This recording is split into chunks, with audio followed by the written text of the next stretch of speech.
जे दिसे ते नासे अवघे ओसे जायाचे नाशिवंत सर्व काया भेने उपाय करा काही पदार्थ मात्र जातासे नेणे आण तुझे काही नाशिवंत सर्व काया भेने उपाय करा काही एका जनार्दनी सर्व वाव धरा भाव विठ्ठले नाशिवंत सर्व काया भेने उपाय करा काही विठाला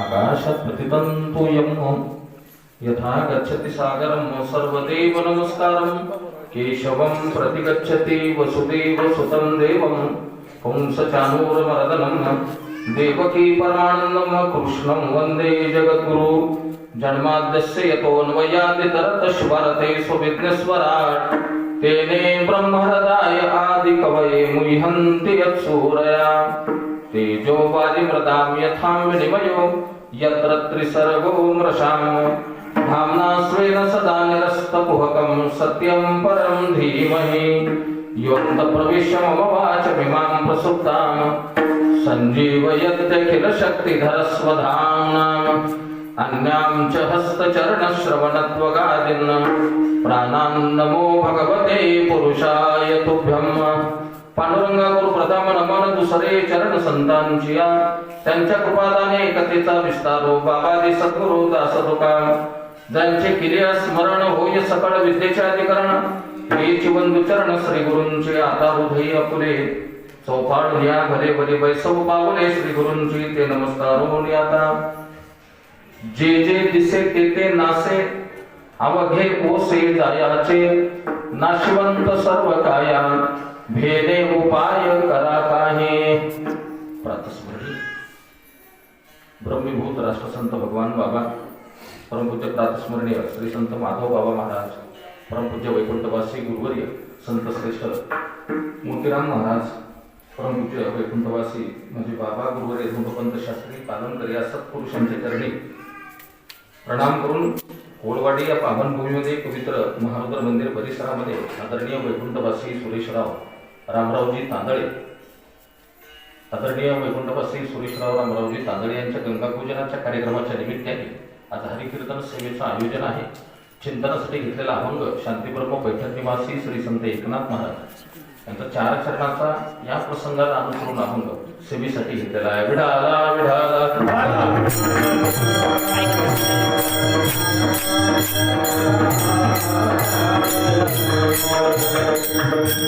आदरणीय वैकुंठवासी सुरेशराव रामरावजी तांदळे यांच्या देहपतनानंतर हा गंगापूजनाचा कार्यक्रम आणि त्या निमित्ताने उपस्थित सर्व आपल्या परिसरातील सर्वदूर नावलौकिक असलेली आदरणीय गुरुजन भजनी मंडळी सगळ्यांची नाव घेत बसत नाही.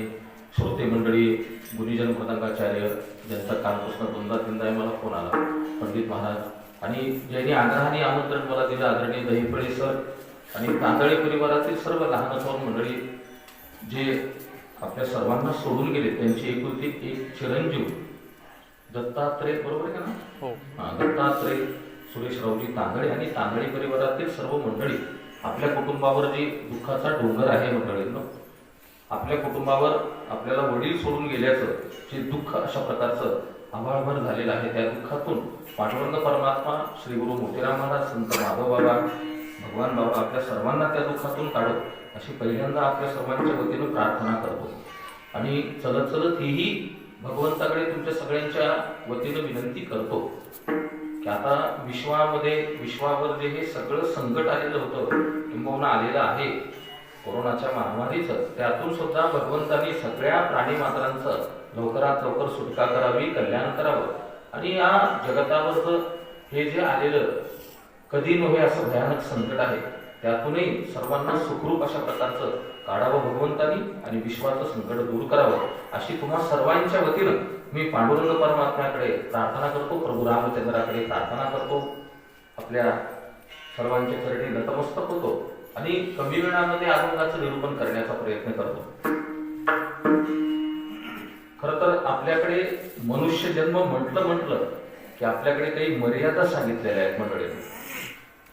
ज्या मर्यादा वेदांनी, शास्त्रांनी आणि संतांनी तुमच्या आमच्यापर्यंत लक्षात आणून दिल्या. संप्रदाय सुद्धा त्याच मर्यादेनं चालतो. संप्रदायामध्ये विनाकारण बडबड, संप्रदायामध्ये अनाभ्यास, संप्रदायामध्ये आताताईपणा, संप्रदायामध्ये नको त्या गोष्टीचा समावेश करून जमत नाही. आपल्याकडे एक मर्यादा सांगितलेली आहे. भागवत धर्म, वारकरी संप्रदाय ज्या मर्यादा सांगतो त्या मर्यादेनं जो जीवन जगतो त्याचं कल्याण आहे. म्हणजे आपल्याला परिवाराला सोडून गेलेले आहेत ना सुरेशरावजी तांदळे, तेही अत्यंत शांत स्वभावाचे, स्वच्छ अशा प्रकारचा निर्मळ भाव अंतःकरण वृत्तीमध्ये आणि वेळोवेळी आपल्या सर्वांना सप्ताह कमिटीमध्ये सुद्धा ते सक्रिय असायचे आणि अत्यंत प्रेमाने सद्भावनेनं सप्ताह संयोजनाचं जे काही काम असेल त्यातही त्यांचा सहभाग असायचा. आपल्यासमोर छानसं जीवन ज्याने आपल्याला जगून दाखवलं आणि हे करत असताना काही सामाजिक जबाबदारी असते आपल्यावर. प्रत्येक माणसावर काही जबाबदारी आहे. माझ्यावर काही समाजाची जबाबदारी आहे, माझ्यावर काही ऋण आहे समाजाचं, त्यातून थोडं आपण मुक्त होण्याचा, मोकळं होण्याचा प्रयत्न करावा अशी सामाजिक जबाबदारी म्हणू नये. माझ्या माहितीप्रमाणे मला आलेल्या सूचनेप्रमाणे कोळवाडीचे ते उपसरपंच सुद्धा होते आणि त्या माध्यमातून जी काही त्यांना समाजाची, गावची सेवा करायला जमलं असेल तेही निश्चित अशा प्रकारची कौतुकास्पद आहे. म्हणून असं परिपूर्ण जीवन जगून आपल्यातून निघून जाणारे सुरेशरावजी तांदळे यांच्या आत्म्याला भगवान परमात्मा चिरशांती देव अशी भगवंताच्या चरणी प्रार्थना करतो.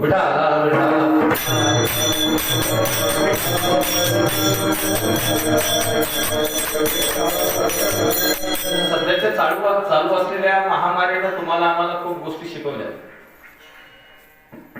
ज्या गोष्टी आपल्या भारतीय संस्कृती संस्काराधिष्ठित करू आपल्या हिंदू धर्मामध्ये अगोदरच आपल्याला सांगितलेले आहे, फक्त त्याचं पालन कितपत करतो याच्यावर अवलंबून आहे आपली सुरक्षितता. बरोबर आहे. आताच काही कोरोनाने आपल्याला काही गोष्टी सांगितल्यात असं काही नाही. मी काल परवा कैलास महाराज होते, भाऊ होते, उजनीला होतो, मी काल परवा तिथे मी 2 वाक्य बोललो. आताच आपल्याला सांगितलं असं काही नाही की दोन गज दुरी ठेवा, म्हणजे सोशल डिस्टन्सिंग ठेवा, थोडं लांबून बोला, गर्द्यामध्ये जाऊ नका. जर एखाद्याला ते सिम्पटम दिसले, सर्दी, खोकला, पडशाचे जे काही असतात, तर एक कालावधी सांगितला, तो 14 दिवसाचा सांगितला. त्या 14 दिवसामध्ये कुणी त्याच्या जवळ जाऊ नका, त्याने कोणाच्या संपर्कात येऊ नका. सगळ्या गोष्टी आपल्याकडे पहिलेच सांगितल्यात की नाही बाबा? खरं सांगावं, मी तुमच्या सगळ्या म्हातारे जे माझ्या वडिलाच्या वयाची माणसं संप्रदायाची त्यांच्या चरणी प्रणाम करून चूक झाली असेल तर क्षमा मागतो. खरं सांगा, आपल्याला अगोदर संप्रदायामध्ये नियमावली माहिती की नाही की कीर्तनकार या गादीवर उभं राहिल्यावर मागावून येणाऱ्या माणसाने हात लावून दर्शन घ्यायचं नाही, लांबून दर्शन घ्यायचं. झालं ना सोशल डिस्टन्सिंग अगोदरच त्यांचे. त्याला काय पायावरच हात ठेवावं लागतं का? मंदिरामध्ये तुम्ही मूर्तीला आंघोळ केल्या तुम्ही घरी आंघोळ केल्या कोणालाच घरातल्या माणसाला न लागता तुम्ही कपाळावर गंध, पूजेचा तांब्या, ताट घेऊन जर डायरेक्ट मंदिरामध्ये आला तरच मूर्तीला स्पर्श सांगितला. त्याच्यानंतर दिवसभरामध्ये तुम्ही किती वेळेला दर्शन घ्या, मंदिरात गेल्यावर दर्शन लांबून घ्यायचं.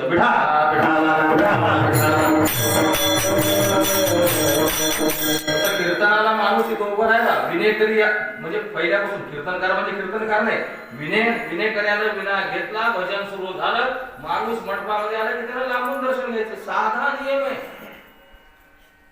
पार त्याला गुडघ्यापर्यंत महाराजाच्या हात लावण्यात पण पायापर्यंत हात लावण्यात काही अर्थ आहे का? मग आपल्याकडे तर ती मर्यादा त्याने पहिलेच सांगितली. जसं आपल्याला अशौच निर्णय काळामध्ये जसं आपल्या कुटुंबात एखादी व्यक्ती मृत झाल्यानंतर आपल्याकडे अशौच निर्णय काळाचा जो कालावधी सांगितला तो सुद्धा 14 दिवसाचा आहे ना. खरं सुतक 14व्या दिवशी फिरतंय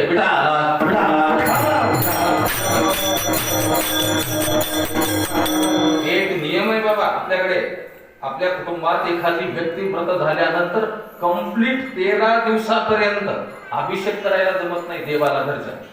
तुमच्या घरचा विटाळ फिटला की 14व्या दिवशी तुमच्या घरच्या देवाला अभिषेक करावा लागतो आणि मग ते परिपूर्ण होतं सगळं.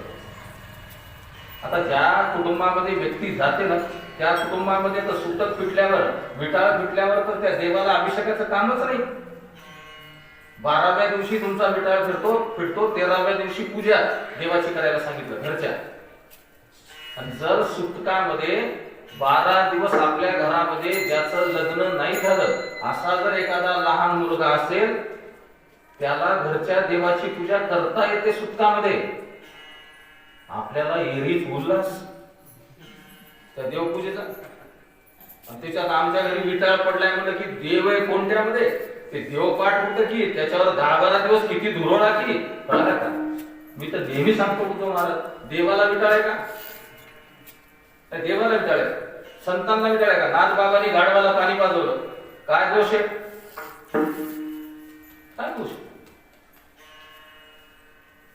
मंडळींनो देवादिकांना विटाळ नाही. देवाला पहिल्या दिवशी पूजा जर तसा जर कोणी नसेलच आपल्या घरी पर्यायच नाही तर ते देव काय राहिले? एकही दिवस आपल्या घरातले देव कधी पार्श्व राहू नये मंडळींनो. तो सुद्धा देवाचा कोप आपल्या घरावर चांगला नसतो.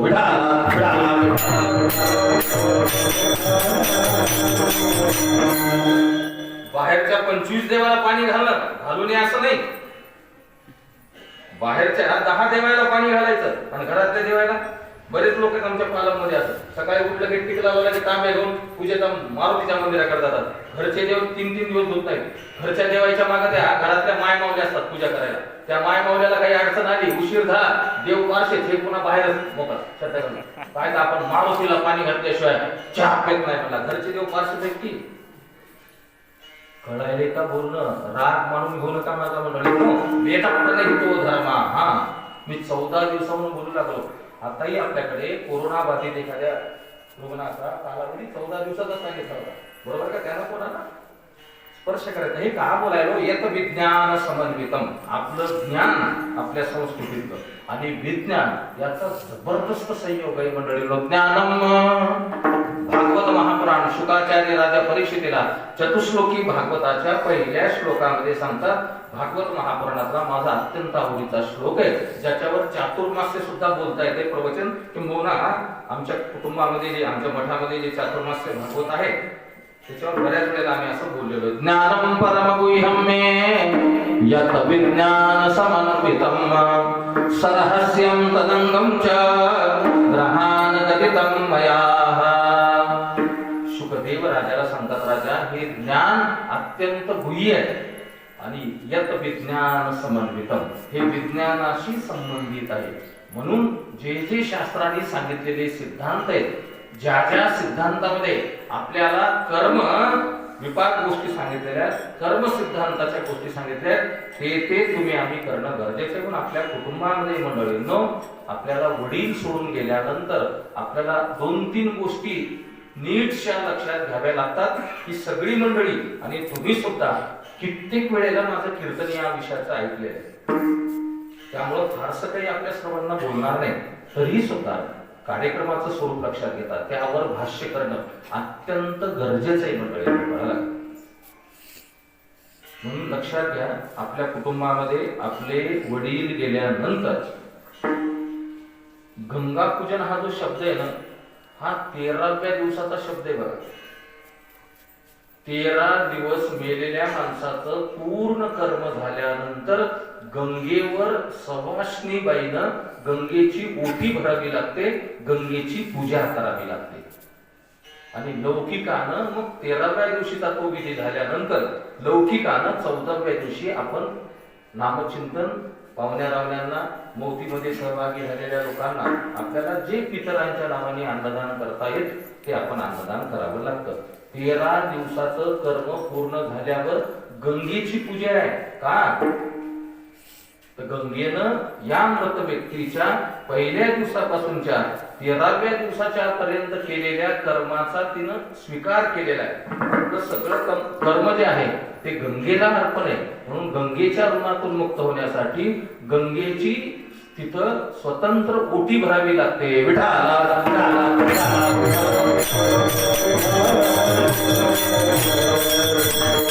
मानवी जीवनामध्ये गंगेला अनन्यसाधारण महत्व आहे. जन्माला आलेल्या माणसाने सगळ्या पर्व काळावर गंगेचं स्नान करावं. नाही जर जमलं तर आयुष्यात येऊन एकदा तरी आपण तीर्थयात्रा करून गंगेच्या ऋणातून सुद्धा मुक्त होण्याचा प्रयत्न करावा. जी गंगा फेडीत सर्वांचं पाप अशा प्रकारचं नष्ट करते, त्या गंगेच्या ऋणातूनही आपण मुक्त व्हावं लागतं. आयुष्यात तीर्थयात्रा तरी आपण करून आपला जन्म सफल करावा लागतो मंडळींनो. पण काही माणसं असे काहीच करत नाही आणि निघून जातात. सवेची मरण पावला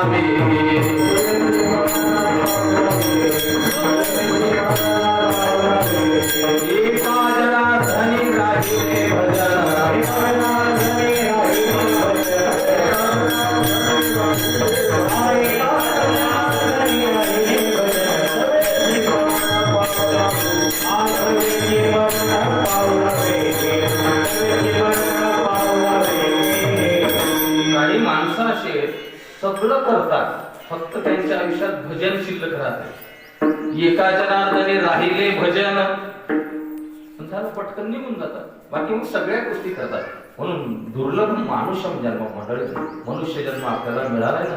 आपल्या आयुष्यामध्ये आपल्याला या भवसागरातून तरुण जाण्यासाठी भगवंताचं नामचिंतन हे सगळ्यात प्रभावी साधन आहे. सोडावा नका रे हरे नामे,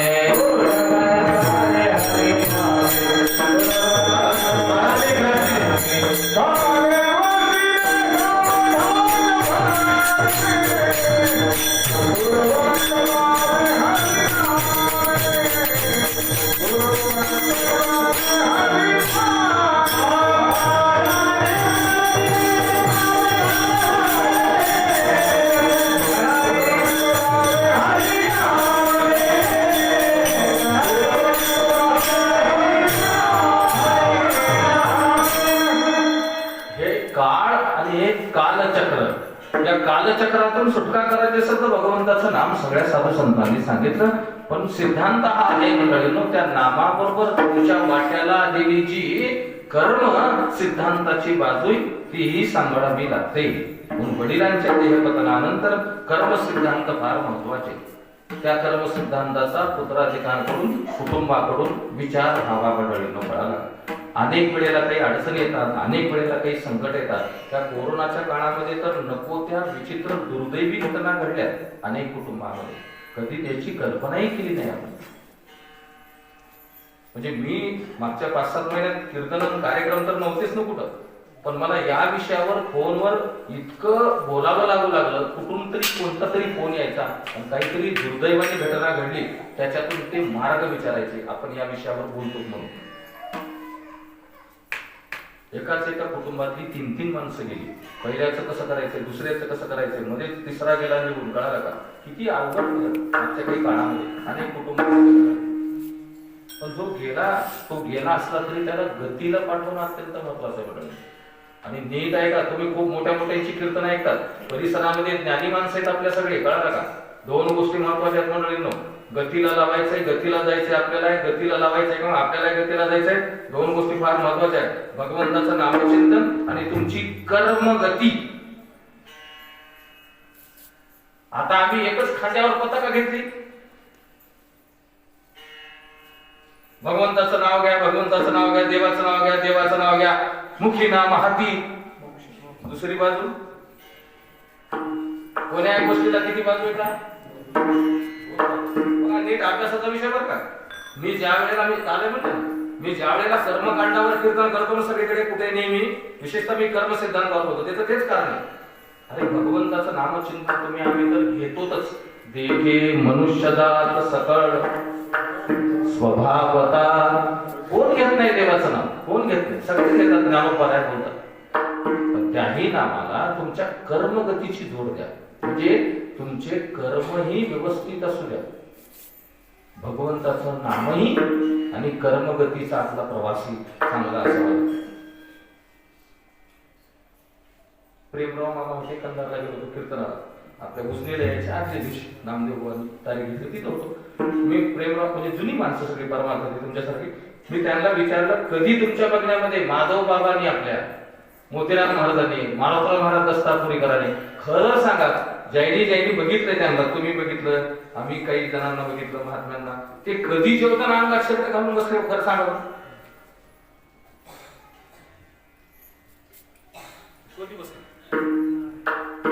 कधीच नाही. सगळ्यांना नाही जमत. आमच्यासारखी जी समाजाला उपदेश करणारी माणसं की नाही, आम्हाला तर त्या पावलावर कोण चालावं लागत. आम्हाला तर दुसरी जी बाजू आहे नामाची, एकीकडे नाम तर घ्यायलोच ना आम्ही, शुद्ध भावाने घ्यायलो, ज्याची अंतःकरण वृत्ती विभाग, प्रत्येकाच्या वृत्तीचा विचार स्वतंत्र आहे. तुमच्या तुम्ही पद्धतीने भगवंताचं नामचिंतन घेता, माझ्या मी पद्धतीने भगवंताचं नामचिंतन घेत होतो, घ्यायचो. साधू संतही घेत होते, पण त्यांची दुसरी बाजू बघा तुम्ही. पवित्र सोवडी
अभ्यास करणं आपल्या सर्वांना लक्षात येतं की असा एखादा महात्मा आपल्या समोर उदयालाही येतो, आचरण करूनही दाखवतो आणि आदर्श ठेवून निघूनही जातो. कळालं? एकतामपि सिद्धानां कश्चिन् मां वेति तत्त्वतः मनुष्याणां सहस्रेषु कश्चित् यतति सिद्धे.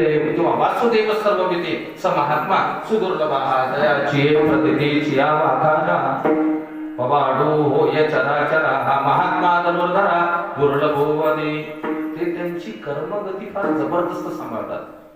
कर्मण्येव हि संसिद्धे भगवद्गीता सांगते, मास्तिता जनकादया लोक संग्रहमेवापि संपश्यन कर्तुमर्हसि. येते वडील जे करती त्यांनी नामचिंतन, नाम साधनाही आणि कर्मगतीही सांभाळली. कळालं का? आणि उचित कर्म करून तिथून निघून गेले. या जीवाच्या पाठीमाग मंडळींनो कर्मगतीचा फार मोठा तगादा आहे. कर्मगतीचा फार मोठा तगादा आहे मंडळींनो. म्हणून वडिलांच्या देहपतनानंतर सुद्धा जो कर्म सिद्धांताचा विषय आला ना, त्यामध्येही कुटुंबाला काही महत्वाच्या गोष्टी सांगितल्या ना, तर वडिलांना गती प्राप्त होते. एक गरुड पुराणाचा सिद्धांत नेहमी सांगतो, माणूस मेल्यावर, नीट आहे का, आता नीट आहे का, थोडा वेळच बोलायचं मला, आणखी काहीतरी घटना त्याच्यामुळे जास्त वेळ नाही करत त्यांना. माणूस मेल्यावर 3 गतीला कधी जाऊ नये. म्हणजे मी नेहमी सांगतो, गरुड पुराणाचा सिद्धांत आहे, माणूस मेल्यावर 3 गतीला कधी जाऊ नये. गेलेला जीव 3 गतीला कधी जाऊ नये. याचा अर्थ त्या 3 गतीपेक्षा मग नरक बरे. पण असं जर आपण विचारलं कोणाला, नरक बरे आहेत का, नको बाबा, कोणी म्हणणार, बरोबर आहे. वेदांताचार्य रंगनाथपुरी परभणीकर काय म्हणायचे, तुम्हाला जर विचारलं स्वर्ग बरा का नरक बरा, कोणी काय म्हणाल, स्वर्ग बरा. पण त्याच्यानंतर गुरुजी म्हणायचे म्हणे ओमरवार महाराज सांगायचे नंतर बऱ्याच वेळेला, विठ्ठल शास्त्री ओमरवार नाव कधी ऐकले का बघा, वेदांताचे आता परभणीला आहे, गुरुजींचे पट्ट शिष्य. तसे मुरलीधर महाराज दूत आपली जात राहिली काल परवा, रंगनाथ गुरुजींचे शिष्य, तसे विठ्ठल शास्त्री ओमरवार. असं जर कोणाला विचारलं स्वर्ग पाहिजे का नरक पाहिजे तर माणूस काय म्हणेल? स्वर्ग पाहिजे. मग गुरुजी म्हणायचे म्हणजे स्वर्गीय मनुष्य दोष कोण? त्याला म्हणायचे म्हणे ऐक स्वर्गामध्ये काय काय ते स्पर्धा असूया नाशदान. अरे तिथेही स्पर्धा आहे, तिथेही दुःख आहे, तिथेही भोग आहे आणि तिथेही मरण आहे.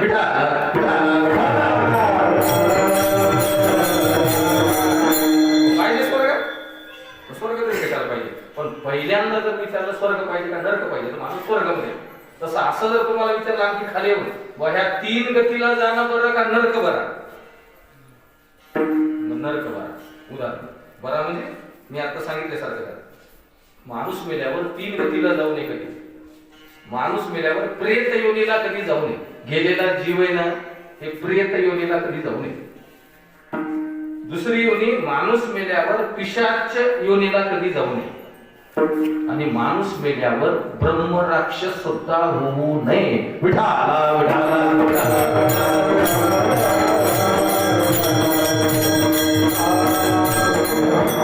या 3ही योन्या मोठ्या घातक आहेत बाबा. या योनीकडे जर जीव गेला तर त्यातून सुटका नाही. नरक योन्याही चांगल्या नाहीत पण त्याच्यापेक्षाही ह्या अत्यंत खराब आहेत. प्रेत योनीला जाऊ नये, पिशाच योनीला जाऊ नये, ब्रह्म राक्षस कधी माणूस होऊ नये. कळलं का? आणि याचं एका वाक्यात मी नेहमी स्पष्टीकरण देतो की मेलेला कोणता जीव म्हणजे गेलेला कोणता जीव प्रेत योनीला जातो?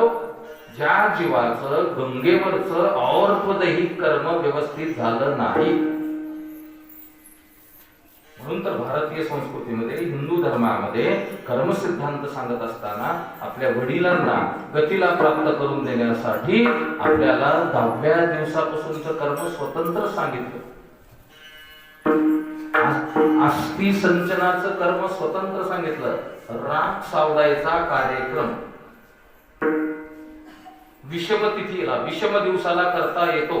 माणूस मेलेल्या विषम तिथीला विषम दिवसाला करता येतो. 3रे दिवशी, 5वे दिवशी, 7वे दिवशी राख सावडता येते.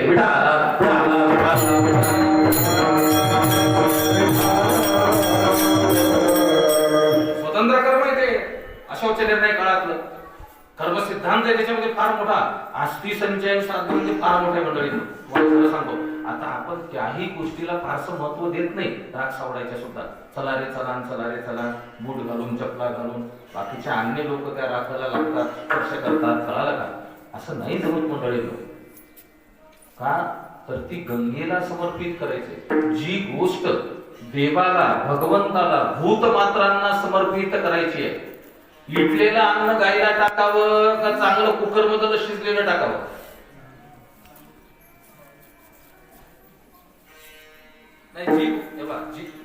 जी गोष्ट समर्पित करायची ती चांगली असावी तर पुण्य. खराब झालेलं विटलेलं अन्न असते का जनावरांना? आणि कोणतं टाकतो? माझ्या कुटुंबात नाही, मी जरी बोलायला तरी आणि तुमच्या कुटुंबात नाही. ताजा केलेला स्वयंपाक कोणी पटकन नेऊन जाते का?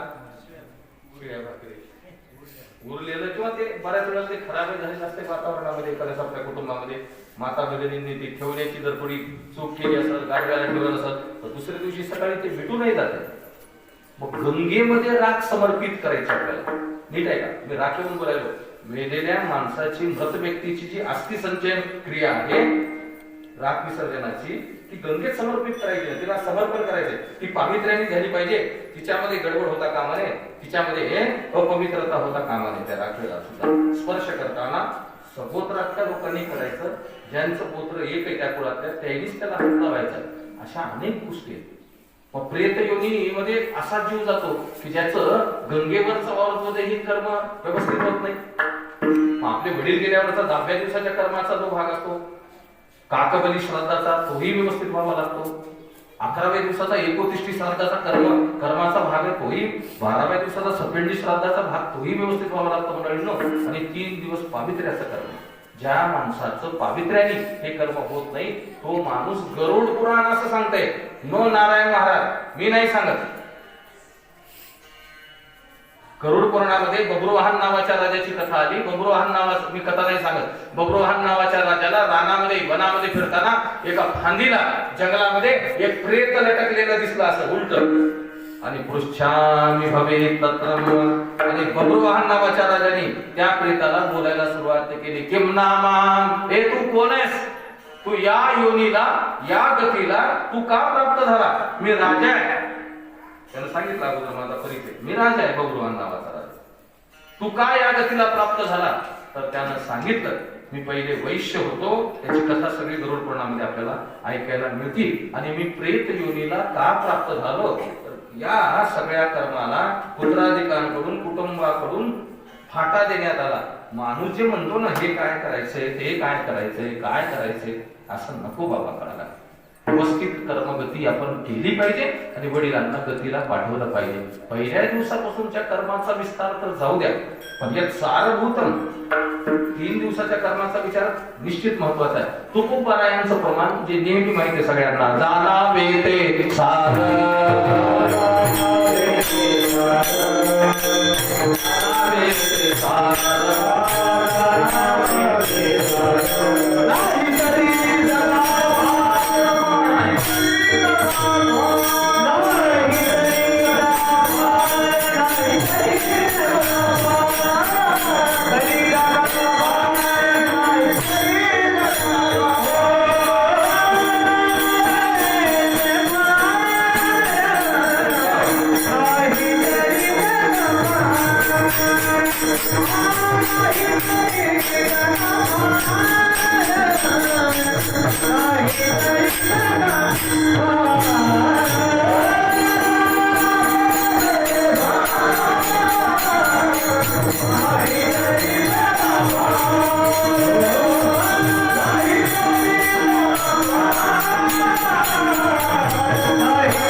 जानावे ते सार. सार म्हणजे थोडं थोडं. बाबांनो, 12-13 दिवस नाही कर्म जमत नाही, थोडं तरी करा. नाही केलं तर पुढे धोका आहे. नाही तरी दगा. सगळं कर्म नाही. गरुड पुराण तर विस्ताराने सांगते, आपल्याला तेवढं होत नाही. आणखी एखादं पुराण विस्ताराने सांगते. म्हणून तर सगळ्या पुराणाचा जो सार आहे की नाही, तो भागवत महापुराणामध्ये. या युगामध्ये आपण नेहमी म्हणतो ना, भागवत भागवत भागवत भागवत. त्याचं तेच कारण आहे. सगळ्या पुराणातला एवढा मोठा अभ्यास, एवढं मोठं आपल्याला झेपणार नाही. म्हणून इदं भागवत नामं पुराणं ब्रह्म संहितं सर्व वेद इतिहासानां सारं सारं समुद्रतम.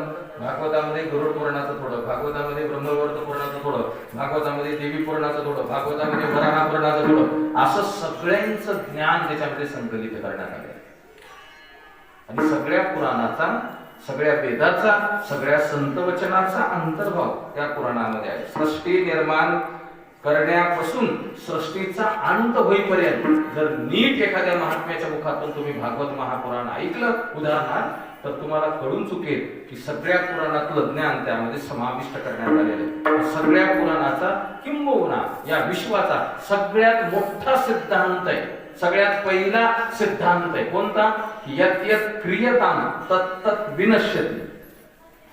मराठीमध्ये सांगतो, जे जे निर्माण भगवान म्हणतो मी केलंय या सृष्टीमध्ये, त्याचा मी नाश करून टाकतो.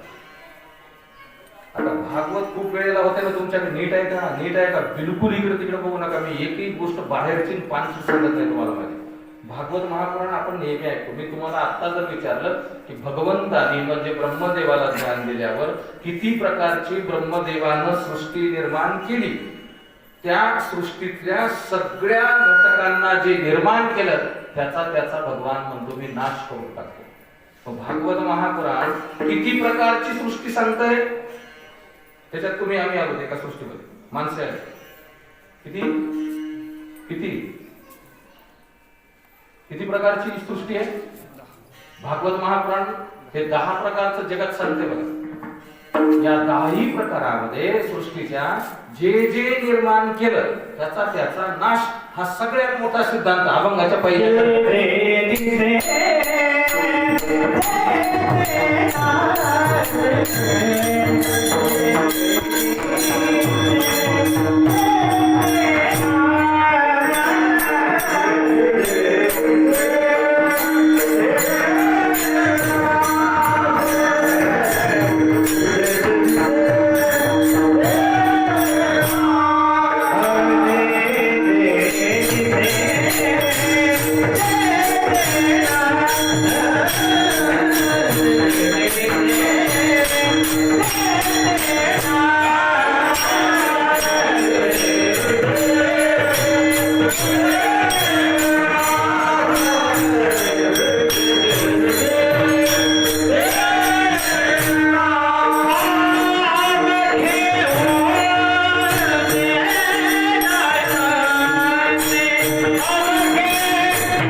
तत्वाचे हे पहिलं चरण आहे मंडळी. जे जे दिसे ते ते नासे. अन्य नीट आहे का तर लक्षात येईल. अन्य सृष्टीमधल्या अन्य घटकांची उत्पत्ती आणि नाश हा ठरलेलाच आहे. मी यात सारभूत म्हणून बोललो अभंगाच्या पहिल्या चरणाहून आलो. पण 10 प्रकारच्या सृष्टीमध्ये मनुष्य जन्म जे मिळालाय ना आपल्याला, त्या मनुष्य देहात आलेल्या जीवानं तरी थोडंफार, बाकी जाऊ द्या, पशु काय पाप पुण्य अन्य योनीतल्या गोष्टी कशाला विचार करायचा. कारण 10 प्रकारच्या सृष्टीमध्ये जे जे निर्माण झाले, जे जे दिसे ते ते नासे. प्रतिभासिक सत्ता असो का ईश सत्ता असो, जे दिसायलाय ना त्याचा नाश आहे. ब्रह्मदेव ईश सत्तेमध्ये दिसतो आपल्याला, आता सध्या दिसत नाही तिथं. ब्रह्मदेवाला मरण नाही का? आहे ना. परी पुनरावृत्तीची मापा शिग झाला नाही. इंद्र झाला म्हणून काय झालं, मला ओवी तुंबवून श्लोक वाढत बसायचं नाही. म्हणजे प्रत्येकाचा नाश निश्चित आहे. दुर्लभ मानुषम जन्म, मनुष्य जन्म मिळालाय ना, यात सारभूत थोडं तरी चांगलं कर्म करा, जास्त नाही. यात सारभूतम थोडं तरी करावं लागतं म्हणून आपल्याला करावं लागतं. म्हणून उचित कर्म करून आपल्या जीवनाचं कल्याण करून. या नाश तर निश्चित आहे, जायचं इथून प्रत्येकाला. हे मी तुम्हाला सांगायची गरज नाही. जातसेही ध्रुव मृत्यू. जे जे दिसे ते ते नाशे. उपजेते नाशे, सगळ्यांना पाठ येतो. नाशिले पुनरपि दिसे. भागवत महापुराण सांगतं इथे ते वर्णित ख्यातां कालाचम परमात्मना. प्रत्येकाचं जाणं निश्चित आहे, प्रत्येकाचा कालावधी निश्चित आहे. 10 प्रकारच्या सृष्टीमधलं प्रत्येकाचं आयुष्यमान ठरलेलं आहे. दगडाचं आयुष्य असो, झाडाचं आयुष्य असो, नीट आहे का, झाडाचं आयुष्य असो, पानाचं आयुष्य असो, वेगवेगळ्या झाडाचं असो, प्रत्येकाचं आयुष्यमान ठरलंय. वडाच्या झाडाचं आयुष्य आणि पिंपळाच्या झाडाचं आयुष्य सारखं आहे का? सारखं आहे? बोला ना इकडं, ऐकायला तर सगळे सारखं आहे? सारखं नसते. कुटुंबात एकाच कुटुंबात जन्मलेले सगळ्यांचं आयुष्य सारखं आहे नाही ना मंडळींनो. तथा पूर्वकृतम कर्म. प्रत्येक घटकाचं आयुष्य निश्चित केलेलं आहे. त्याला ज्या वेळेला त्याचा नाश ठरलेला आहे, त्याला तुम्ही कितीही बघा, त्या वेळेला त्याचा नाश निश्चित आहे. आमच्या शेतात आम्हाला 2-3 ठिकाणी जमीन आहे. एका शेताच्या एका बांधावर 3-4 झाडं नवीन लावली होती. रोज पाणी होतं त्याला. आता इतकं पाणी घातल्यावर ते जळावेत का? पुन्हा करपून जाईल. 5-7-8 वर्ष चांगले होते, 2-3 झाड गेले. आम्ही विचार करू इतकं पाणी सोडायला जाणार, म्हणजे पाईप व्यवस्थित शेतामध्ये व्यवस्थित सगळे कसं काय एवढं पाणी असतं. आपण ठरवायचं तेवढंच त्याचं आयुष्य होतं.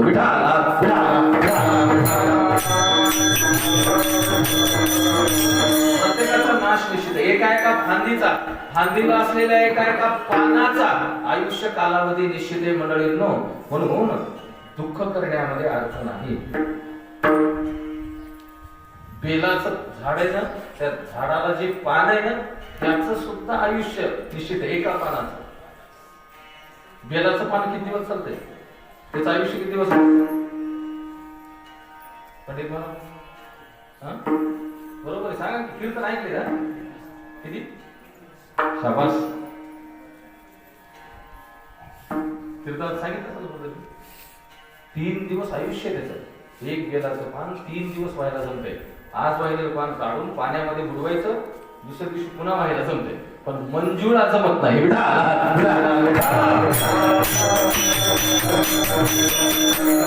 प्रत्येकाचं आयुष्यमान निश्चित झालेले मंडळींनो. ते घटक त्या सृष्टीमधले नाश पावणारच आहे. पण मनुष्य देहाकडे ज्या वेळेला आपण येतो ना बाबा, थोडा विचार करावा लागतो आपल्याला. बाकी पशुपशुवादिकांची काही गरज नाही. पशुपशुवादिकांच्या योनीमध्ये अनुकूल प्रतिकूल परिस्थिती असते. वेदांताचार्य रघुनाथ गुरुजींची भाषा बोलतो. पशुपशुवादिकांच्या जीवनामध्ये प्रतिकूल परिस्थिती असते. प्रेताच्या जीवनात प्रेत मड्याला अनुकूल परिस्थिती नाही, प्रतिकूल परिस्थिती नाही. पण माणसाला अनुकूलही आहे आणि प्रतिकूलही आहे. तुम्ही जर आता ठरवलं तर कार्तिक महिन्यामध्ये कालच्या पौर्णिमेपासून सकाळी सूर्योदयाला उठून लवकर स्नान करू शकता. ठरवलं तर होऊ शकते. आणि 10 वाजेपर्यंत झोपायचं म्हणलं तर तेही जमतंय. कळायलंय का? म्हणजे माणसाच्या जीवनात अनुकूल परिस्थिती आहे, प्रतिकूल आहे. प्रेताच्या आयुष्यामध्ये अनुकूलही नाही, प्रतिकूलही नाही. पशुपशवादिकांच्या जीवनामध्ये प्रतिकूल परिस्थिती असते, अनुकूल नाही. तुम्हाला आम्हाला अनुकूल प्रतिकूल दोन्ही आहे मंडळी. करा कराला गपाट हा धरा पंढरीची वाट. बाबांनो, थोडं आयुष्य आहे. नरदेही आयुष्य शतते प्रमाण. 100 वर्षाची गणना आहे. आहेच काय आयुष्याचा विचार. पण विचार करा. तरावया पार भव सिंधू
मनुष्य जन्मामध्ये अनुकूल परिस्थिती आहे, प्रतिकूल परिस्थिती. कळालं का? जाणंही आपलं निश्चित आहे, पण थोडा तत्वतः विचार करावा लागतो. सगळ्याच गोष्टीची उत्तरे आपल्याला पटकन मिळतील असंही काही नाही जीवनामध्ये. पण आपल्या वडिलांच्या देहपतनानंतरही थोडा विचार करावा लागतो. कर्मगतीचा विचार करावा लागतो. वडिलांना गतीला प्राप्त करून देण्याचा विचार करावा लागतो आपल्याला. मुलांनी सुटकामध्ये 12 दिवस 2दा जेवायचं नाही. विचार करावा लागतो आपल्याला या गोष्टीचा. ज्या वडिलांनी आपल्यासाठी अहोरात्र परिश्रम घेतले त्या वडिलांच्या देहाला अग्नी दिल्यावर मुलांनी 12 दिवस 2दा जेवायचं नाही. पॅन्ट तर घालायचीच नाही. आपल्या साध्या गोष्टी तो मंडळींनो आपल्याला आचरणात आणाव्या लागतात. हात जोडून विनंती करतो, मी सुशिक्षित आहे, महाराज घराण्यातला आहे, वकील आहे, म्हणून सध्याच्या परिस्थितीचा विचार करून मी तुम्हाला असं सांगतो, तुम्हाला जेवढं धर्माचं आचरण करता येते ना तेवढं करा मंडळींनो. काळ मोठा भयानक आलाय. बाकीची माणसं पुढे चाललेत आपल्या, आणि आपण नुसतीच इतरांची टिंगल करून आपल्या धर्माच्या ज्ञानाची टिंगल करून आपण मागं सरकलो, एक दिवस आपला धर्म अडचणी देण्याची शक्यता आहे. मला जास्त बोलायचं नाही या व्यासपीठावर. मग माता भगिनी भागवत कथा पंडित महाराजांना ह्यांनी खूपदा ऐकली. पुण्यामध्ये असो काही इकडे असो, मी तर नेहमी सांगतो माझ्या आईसारख्या ते माता भगिनींना आपल्या घरातल्या जाता जाता सहज सांगतो बरं का, परिस्थितीमुळे जाता जाता सांगतो, आपल्या घरातल्या सगळ्या माता भगिनींना नम्र विनंती करा, इतकं सात्विक आणि सत्शील राहायचं की अजिबात इकडच्या तिकडं पाऊल पडलं नाही पाहिजे. कळा, ज्या मुली माझ्या ताई जातात ना कॉलेजला शाळेमध्ये इकडे तिकडं, त्यांना सुद्धा घरच्या आई वडिलांनी लक्ष ठेवून व्यवस्थित ड्रेस घालायला सांगा. भारतातली भारतीय संस्कृती, आपल्या धर्मातली स्त्री इथपर्यंत तिच्या अंगावर कपडे लागतात. पूर्ण व्यवस्थित ताई दिसली पाहिजे आपली घरातून बाहेर पडताना. बाकीच्या गोष्टी सोडून द्या मंडळींनो, आता येणारा काळ माफ करणार नाही तुम्हाला. मला भेदपणा हिंदू धर्म आचरण करायचं नाही, वागायचं नाही. धर्म रक्षकी रक्षिता. किती भजन मी नुसतं केलं म्हणजे जमतंय. जर मला वागायचंच नाही, मी जर आता कीर्तन सुटल्या सुटल्या जर किरगावला जाऊन धाब्यावर बसलो मी किती कीर्तन केलं म्हणजे जमतंय. या क्रियतांना भवेत तर कीर्तन नुसते ऐकणं, आणि आम्ही नेहमी कीर्तन ऐकतो, आम्ही नेहमी ह्याला असतो त्याला असतो, त्या बोलणं सोडून द्या. मागतो किती हे बघा, विठाला हे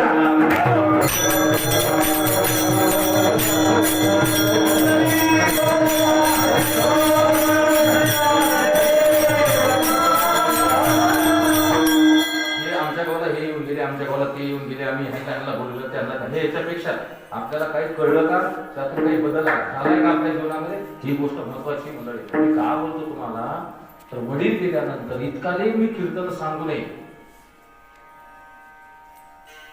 पॅन्ट मडक धरणारा काय करते, पॅन्ट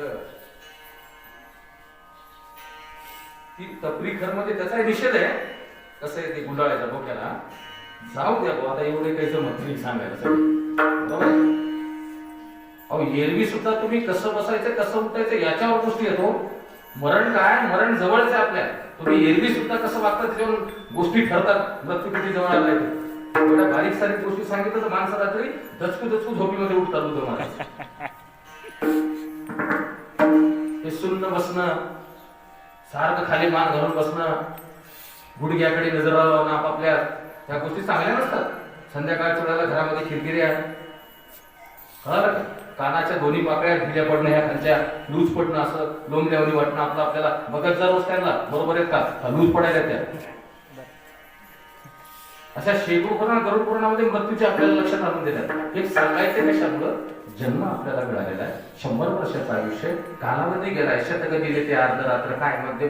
खरं तर मी अभंग दुसरा घेणार होतो, पण पुन्हा विचार केला, जाऊ दे थोडं बोलायचं पटकन निघून जायचं म्हणून कळालं. नरदेही आयुष्य शतते प्रमाण, अर्ध रात्र जाण, मध्ये बाळत्व तारुण्य जरामय जाना, संपले गणना होती त्याचे. त्यांचं आयुष्य संपलंय. अवघे ओसे जायाचे, तुम्हाला आम्हाला सगळ्यांनाच जायचे मंडळींनो. पण काही गोष्टीचा तत्वतः विचार करा. काही प्रसंग आपल्या आयुष्यामध्ये एकदा येतात, ज्या वडिलांनी आपल्या कुटुंबाला आधार दिला आणि हे आपल्याला सोडून गेले, त्यांची जबाबदारी आहे आपल्यावर. कर्म चुकत नाही मंडळींनो. आता ह्या कोरोनाच्या काळात सुद्धा मी अगोदर म्हटलं ना पहिल्याच अनेक फोन येत होते मला. बघा मोठा दुर्दैवाने कशी घटना घडली आपल्या मराठवाड्यात. घटना आहे, मोठा मुलगा कोरोना झाला, दवाखान्यामध्ये दुर्दैवाने गेला, कुटुंबातल्या लोकांची टेस्ट केली, वडील कोरोना पॉझिटिव्ह निघाले, वडील ऍडमिट केल्यावर 8 दिवसांनी गेले. अशा कित्येक घटना आहेत तुमच्या ऐकण्यात ना. पण मला फोन आलेले त्यापैकी एक फोन संदर्भ सांगतो. कशामुळे सांगायला, कर्म चुकत नाही. मोठा मुलगा अगोदर कोरोनामध्ये गेला, वडील ऍडमिट झाले, कोरोनामध्ये ते गेले, घराची सगळ्यांची पॉझिटिव्ह टेस्ट निघाली, लहान मुलगा आहे कोरोना पॉझिटिव्ह निघाला, दवाखान्यात ऍडमिट. कसं करावं. मग त्यांच्या मामाने मला कमीत कमी 10-12 वेळेला फोन लावले असतात त्या 15 दिवसामध्ये, 20 दिवसामध्ये. मग आता त्या दोघांचं कर्म करण्यासाठी कसं करायचंय. लहान मुलगा आहे तर तोही दवाखान्यात आहे. तर मी म्हटलं शास्त्राने काही गोष्टी स्पष्ट केलेल्या आहेत, पण सगळ्याच गोष्टी सांगितल्यात असंही काही नाही. काय माहिती त्यावेळेस कोरोना येईल म्हणून शास्त्राला तरी. मग आता आपण समजून घ्यायचं या गोष्टी. मी म्हटलं तो लहान मुलगा दवाखान्यातून घरी आला ना, अगोदर त्याला 5-6 दिवस काय राहू द्या. हा मग काय, 5-6 दिवस क्वारंटाईन राहिल्यानंतर तिथून पुढे 10 दिवस सुतक सांभाळायचं वडलं. तुम्हाला माहिती आहे का, एक नियम आहे आपल्याकडे हिंदू धर्माच्या शास्त्र सिद्धांतामध्ये. एखादी व्यक्ती आपल्या घरून जर पळून गेली, कुठं निघून गेली, कोणी गेले का, जाऊ नये कोणी. आणि देवी भागवत ऐकलं का तुम्ही, ऐकलं देवी भागवत ऐकलं का. आता कशाला हो म्हणून कोणी तुम्हाला वाटत महाराज विचारतात काय केलं की. चला सांगतो, देवी भागवतामध्ये एक मंत्र आहे बघा. आपल्या घरून जर कोणी पळून गेलं असेल आणि पत्ताच नाही लागला, त्याचा शोध घेऊन आपण थकलो खूप, तर त्याचं जे अंगात घातलेलं शर्ट आहे की नाही, थोडं घाम लागलेला असावं, म्हणजे जेव्हा निघून गेला तेव्हाच ते असावं, कुठतरी टाकून दिलेलं असतं, आपण धुतलेलं नसावं. त्या शर्टवर एक मंत्र लिहायला सांगितलं आणि तो मंत्र घरातल्या खुंटीला ते शर्ट अडकून ठेवा, शर्टावर मंत्र लिहून असं सांगितलं. लवकरात लवकर तो गेलेला माणूस तुमच्या घरी परत, मी नाही बरं का, देवी भागवत सांगते, लवकरात लवकर घरी परत येतो. समजा एखाद्याच्या घरून एखादा निघून गेलेला आहे, त्याचा पत्ताच नाही आपल्याला, कधीतरी कळालं की तो काय झाला, मेला, तिकडच तरी मेला. तुम्हाला सिद्धांत हे सांगायचा आहे, ज्या वेळेला त्या माणसाची आपल्या कानावर मृत झालेल्याची बातमी येईल, त्याला मरून तिकडे 2 वर्ष का होईल, पण ज्या दिवशी आपल्याला ती बातमी येईल त्या दिवसापासून पुढे 10 दिवस आपल्याला सुतक धरायला सांगितलं. विठा 10 दिवस सूचक धरून मग त्याला जर असं जवळचा कोणी गतीला लावायचं असेल तर कर्म सांगितलंय. मी का बोलतो तुम्हाला, कर्मापासून सुटका नाही. म्हणून तर जगद्गुरु तुकोबाराय पांडुरंग परमात्म्याकडे तुकोबाराय सारखे संत प्रार्थना करतात, विनंती करतात. विठाला विठाला विठाला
विनंती करतात. देवा मज सोडवी जातारा बाबा कर्मापासून, बाबा कर्मापासून एकदा सुटका कर.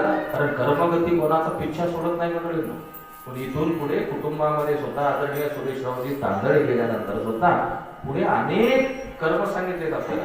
जेवढे जमतात आपण तेवढे केले पाहिजेत मंडळी.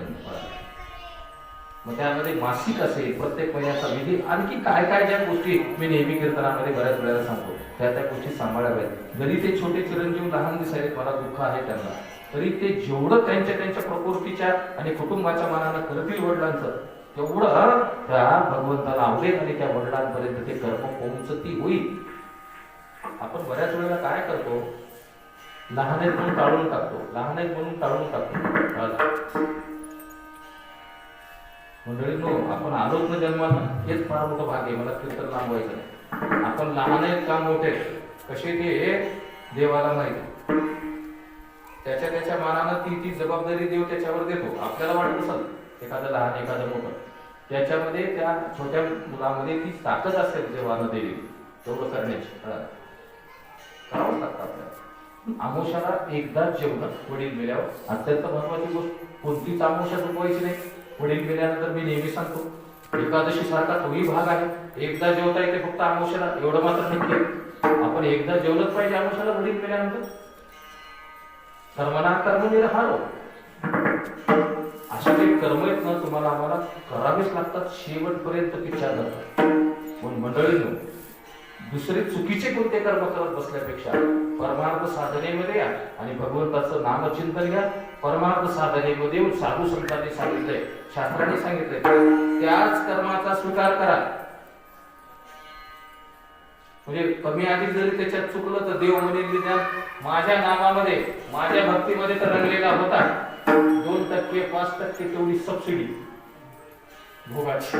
भोगता येणार, काटा मोडणार, पण ते 8 दिवस पायात काटा नाही राहणार. बरोबर आहे का? काटा मोडणे हे झालं भोग. पण ते मोडलेला काटा कसा लवकर निघून त्रास कमी होईल एवढं तरी देव बघेल. मग त्याच्या सानिध्यामध्ये योग्य कर्म करा. तुम्हाला आम्हाला सुद्धा एक दिवस इथून जायचंय मंडळींनो, म्हणून मनामध्ये भीती बाळगा आणि काहीतरी करा. अभंगाचं पुढचं चरण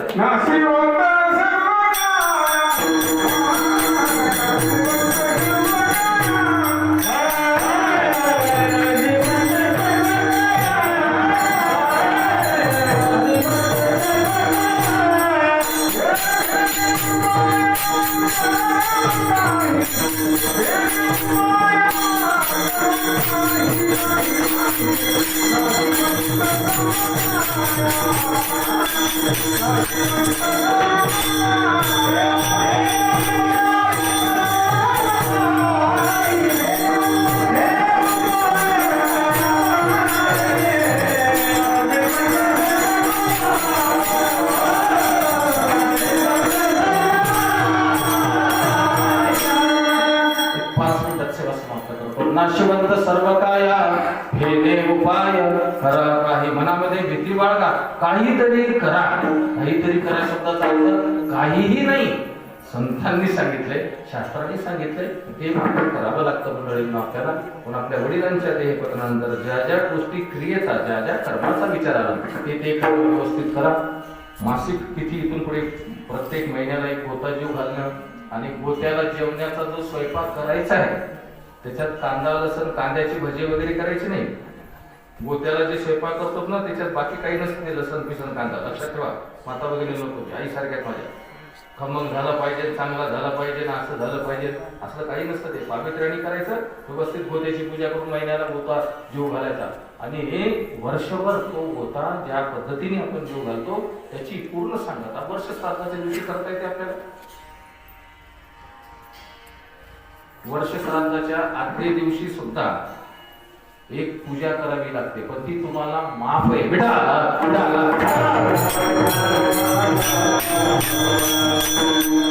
माफ आहे, कलेर दोष आहे, तुम्ही नाही केलं तर ते आम्हाला आहे. वर्ष श्राद्धाच्या दिवशी आणखी एक काय आहे, गोत्याची पूजा आहे. तुम्हाला मग शास्त्राने जाऊ द्या, सगळ्यांना जमत नाही ते, बरोबर आहे. आमच्यासाठी आम्हाला काशी गया प्रयागला जायचं असं ना, आम्हाला उठलं की निघता येत नाही. की वाई निघाले, जावई चला म्हणजे की गाडीत जागा होती, अचानकच ठरलं म्हणून निघालो मी.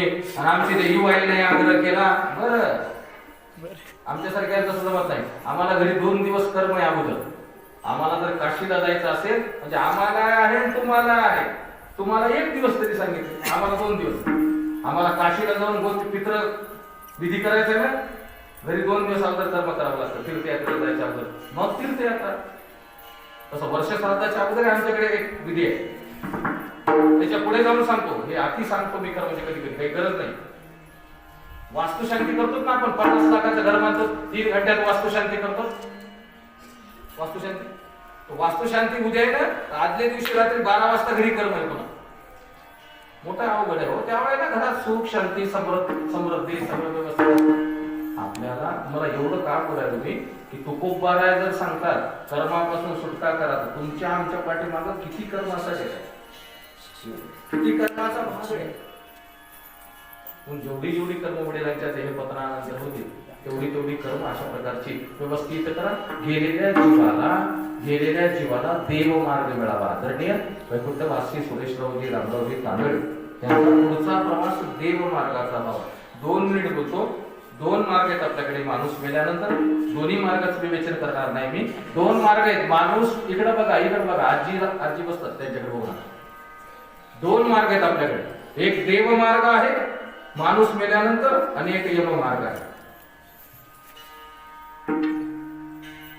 देव मार्गाने जायचं असेल तर भेने उपाय करा, साधना करा.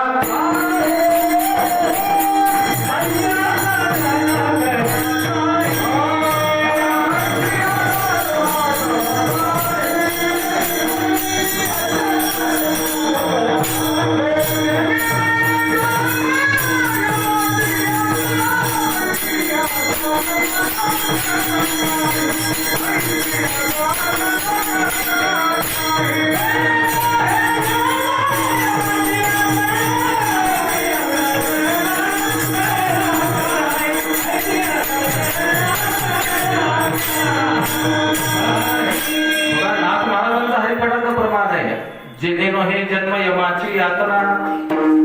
जर देव मार्गाने जायचं असेल तर ऐसी साधना करा, काही अशी काहीतरी साधना करा. आणि साधना शब्द 3 अक्षरी आहे, पण फार मोठा आहे. कळाला का? फार मोठा शब्द आहे. 1च दिवस 2च दिवस आणि 15 दिवस मी कुठं जाऊन तप करत बसलो म्हणजे पुन्हा वर्षभर मोकळा वागलो असं जमत नाही. आमची साधना आहे, साधनेला बसलो 7 दिवस आणि खराब वागायला 1.5 महिना. खरंय की नाही? थोडं कडक बोलायला लागतं माझं, पण क्षमा मागतो. बरोबर आहे का? म्हणजे श्रावण महिन्यातले 4 सोमवार करायचे आणि हबूक ठोकून मोकळं व्हायचं. आपल्याला श्रावण असतंय बरं का, आणि 11 महिन्यात ते कोण नीट वागव असं जमत नाही. ऐसी या साधना करा काही. ऐसी या शब्दाला फार मोठं गुरुवारी शंकर महाराज कंदाकर फार गोड चित्र सांगायचे नाही आम्हाला. ऐसी या शब्दाला अंडरलाईन आहे. कैसी या तर वेद प्रणहितो धर्म. हा वेद शास्त्र साधू संत हे जसे सांगून गेले तशी आईशी या साधना करा काही. म्हणून जे जमत जेवढं जमत तेवढं करा, देव मार्ग मिळावा अशी भगवंताच्या चरणी प्रार्थना करतो. वैकुंठवासी सुरेशराव रामरावजी तांदळे यांच्या पुढच्या वर्षभराच्या प्रवासामध्ये जे जे मुक्काम सौम्यम सौरीपुरम नगेंद्र भवनम गंधर्व शैलागमो क्रमचम क्रूरपुरम जे जे मुक्काम मी नेहमी सांगतो ते मुक्काम सुद्धा अशा प्रकारचे सुखरूप होऊन वर्षश्राद्धाच्या दिवशी त्यांना गती चांगली मिळो अशी भगवंताच्या चरणी प्रार्थना करतो. पदार्थ मात्र जाता असेल. तिसरं चरणी अभंगाचा हा जो पदार्थ आहे त्या देहाला पदार्थ म्हणतात.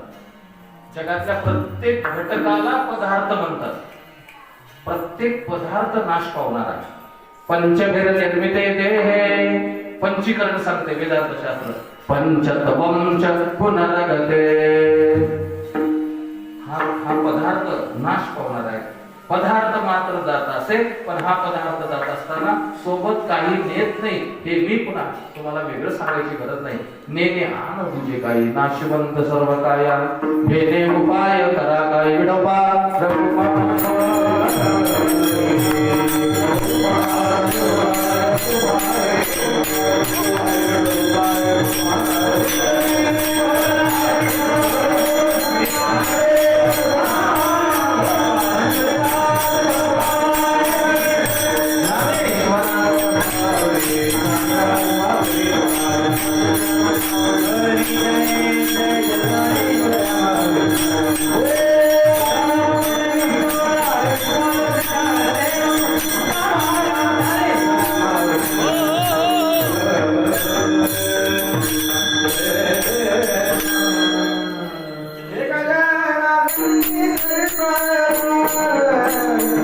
Yeah.